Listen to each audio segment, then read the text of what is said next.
Use பண்ணிக்கலாம். So கம்ப்ரஸரோட ஸ்ட்ரெயிட்டாக use பண்ணீங்க அப்படின்னா இந்த மாதிரி ப்ராப்ஸ் உங்களுக்கு வந்துடும். ஸோ நீங்கள் இதில் ஒரு விஷயம் என்னென்னு கேட்டிங்கன்னா, ப்ராப்பை வந்து நீங்கள் 3ஐயும் இன்சர்ட் பண்ணி ப்ராப்பராக UVW ப்ராப்பை இன்சர்ட் பண்ணிவிட்டு, ஓகேங்களா, இன்சர்ட் பண்ணிவிட்டு நீங்கள் கிளிப்பு யூஸ் பண்ணிக்கலாம். ஃப்யூச்சரில் உங்களுக்கு வேறு எதுவும் வேணும், சில நீங்கள் ஒரு கம்பெனி சார்ந்த போர்டுகளை பார்க்குறீங்க, செக் பண்ணணும் அப்படின்னா நீங்கள் வந்து இதை ஆட் பண்ணிக்கலாம்.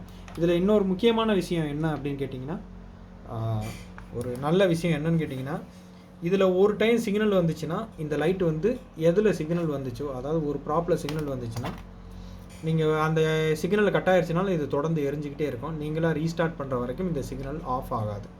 ஃபஸ்ட்டு இதில் ஒரு ஸ்பெஷல் ஆட் பண்ணியிருக்கிறது அதுதான் ஒரு முக்கியமான விஷயமே. ஓகேங்களா, ஒரு சிக்னல் அதாவது யூவில் பார்த்தீங்கன்னா யூவோடைய, நல்லா பாருங்கள், யூவில் பார்த்தீங்கன்னா யூவோடைய ஹை சைடு, யூவோடைய லோ சைடு, அதாவது யூ ப்ராப்பினுடைய ப்ளஸ் சைடு மேலேயும் யூ ப்ராப்பினுடைய நெகட்டிவ் சைடு கீழேயும் இருக்கும். அதே மாதிரி பார்த்தீங்கன்னா விலையும் அதே மாதிரி தான் பார்த்துருப்பான். வியோட ஐ சைடும் வியோட லோ சைடும். நெக்ஸ்ட்டு பார்த்தீங்கன்னா டபிள்யூவோட ஐ சைடும் டபிள்யூவோட லோ சைடும் ஆட் பண்ணியிருக்கோம். ஸோ இது வந்து உங்களுக்கு நல்ல ஒரு ஃபியூச்சர் தான். அதுக்கடுத்து பார்த்தீங்கன்னா இது கம்யூனிகேஷன் போர்ட்டு. இந்த கம்யூனிகேஷன் போர்ட்டில் என்ன பண்ணணும் அப்படின்னு கேட்டிங்கன்னா, நீங்கள் 3ஐயும் அன்லாக் பண்ணிவிட்டு, ஸோ நீங்கள் இதில் ஒரு விஷயம் தெரிஞ்சுக்க வேண்டியது, கம்யூனிகேஷன் போர்ட்டு யூஸ் பண்ண போகும்போது நீங்கள் இதில் எந்த ப்ராப்பும் சொறி இருக்கக்கூடாது. ஓகேங்களா, நீங்கள் ஒரு கம்யூனிகேஷன் செக் பண்ணுறீங்கன்னா கம்யூனிகேஷன் லைன் மட்டும்தான் இன்புட்டாக இருக்கணும்.